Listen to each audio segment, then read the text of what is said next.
All right. In the meantime, while we're waiting, I'm just going to do an example problem, and then we could upload this as just an example that people can reference. Um, yeah, welcome. What we're going to do is just another example problem for limiting reactants. I'm going to walk through a very similar problem that I did yesterday.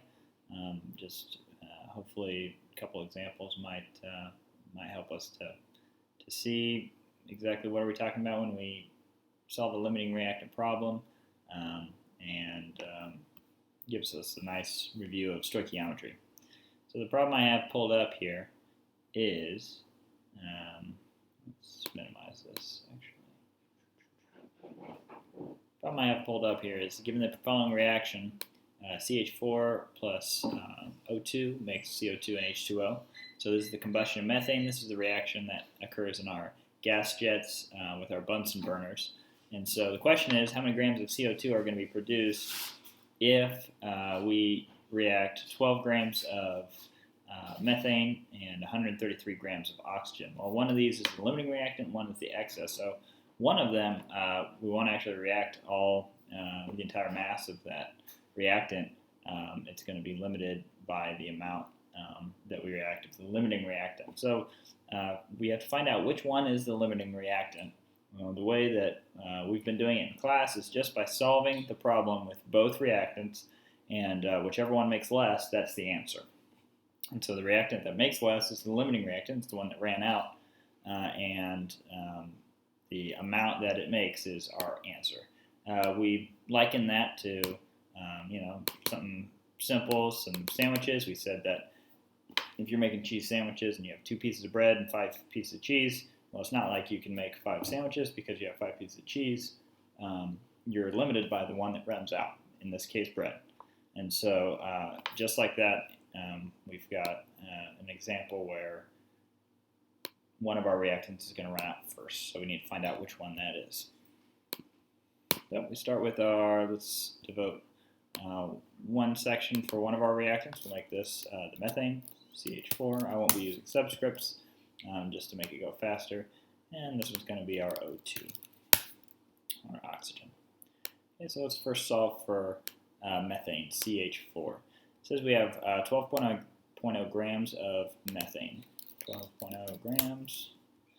We're just going to do dimensional analysis. Now, if you were given moles of methane, then you can see my mole train here, then you would start here. A lot of people, a common mistake is that they convert back to mass because they're just so used to using the molar mass in the first step. And so instead of doing that, make sure you're starting your mole train wherever, whatever data you're given. In this case, mass. So I do have to use the molar mass in order to calculate how many moles of methane that is. Speaking of how many moles of methane, carbon, if I use my periodic table, carbon has a molar mass of 12.01. Each hydrogen is 1.008. And so when I calculate the molar mass of my methane, I get 12.01 plus 0.008. There are 4 of those, and so 16.042 is the molar mass of methane. 16.042.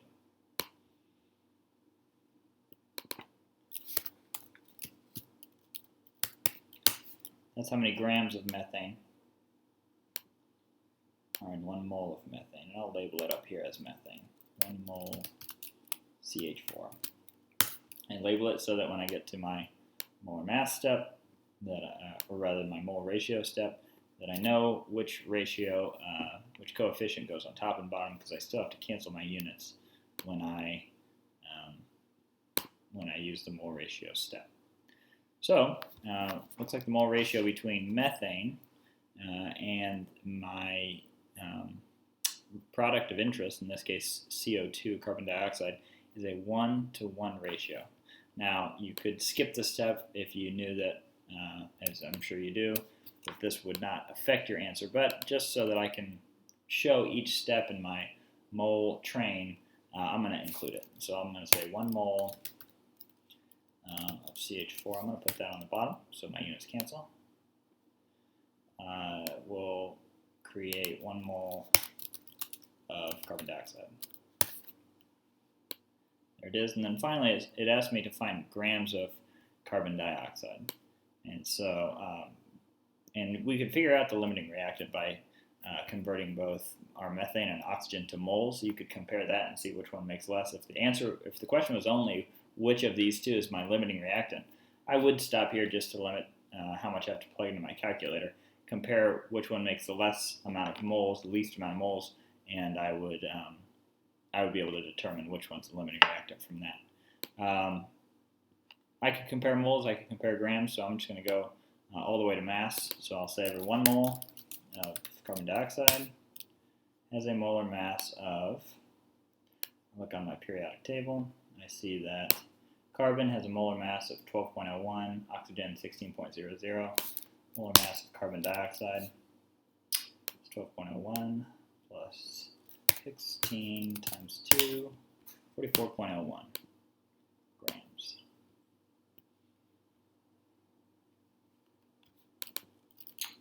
.01 grams of CO2.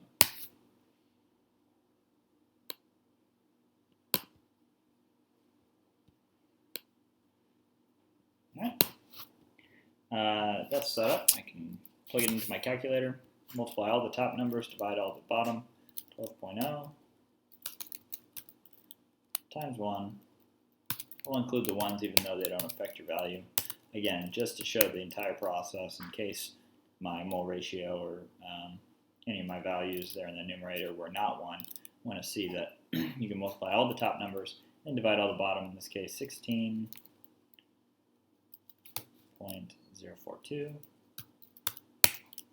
divided by 1 divided by 1.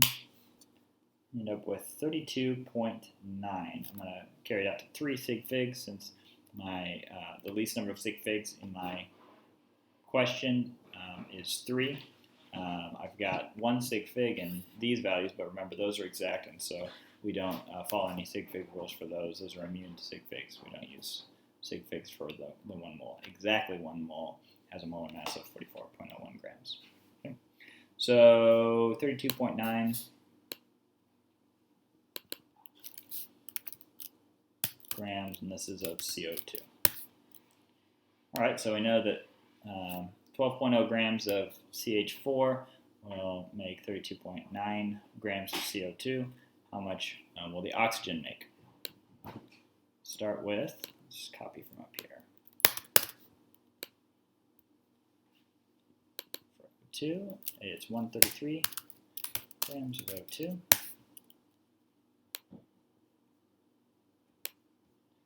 Molar mass of my oxygen will be 16 times 2, and so that's just going to be 32 grams.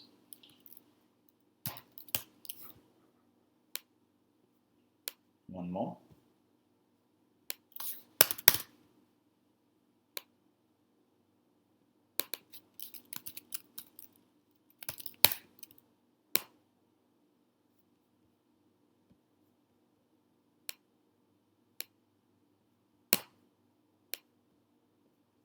My mole ratio in this case is not a 1-to-1, and so this will in fact this time affect my overall value. It looks like every 2 moles of oxygen is required to make 1 mole of carbon dioxide. And so this is 2 moles of oxygen. So this is a case where it really matters that you cancel your units, or else you're going to have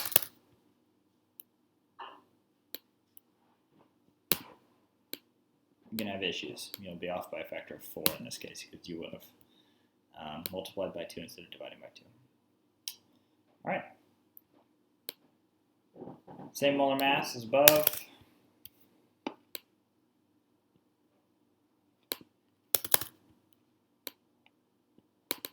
One mole. Plug it into our calculator.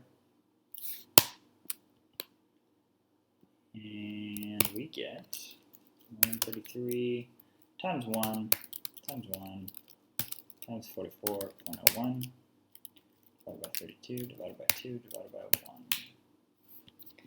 Looks like 133 grams of oxygen will make 91.5. Remember, if we're rounding for sig sig figs since I need 3 sig figs. I take my 3 sig figs, look one beyond, see if it rounds me up. 5 or above, give it a shove, and so in this case, my 5 would round the 4 up to a 5, 91.5 grams.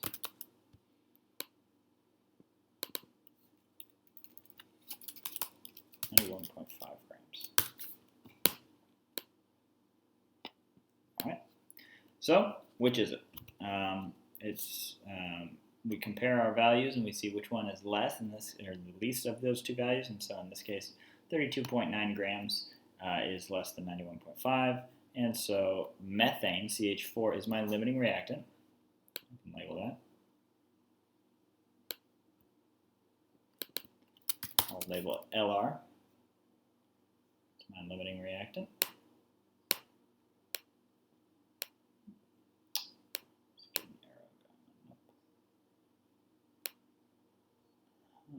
Interesting.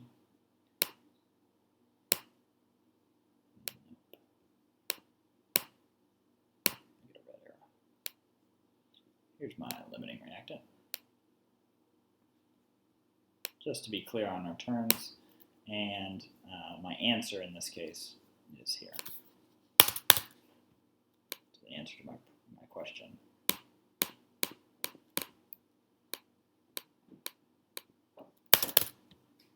is here. Because the original question was, how many grams of CO2 will be produced? Well, it's this many grams.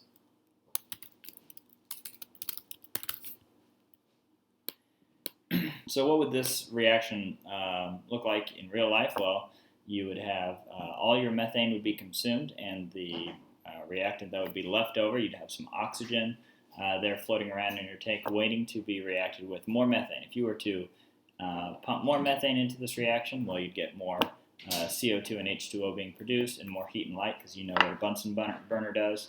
However, if you pump more oxygen into the reaction, nothing would happen, because all that is left in there is oxygen, and they're just not going to react. Okay? If you did pump enough CH4 into your tank in order to react all the oxygen, well, then CH4 would become the excess reactant, and O2 would become the limiting reactant. You would need more O2. And so that's why we care about limiting reactants, because the limiting reactant is that which controls the actual amount of reactant that you're going to produce.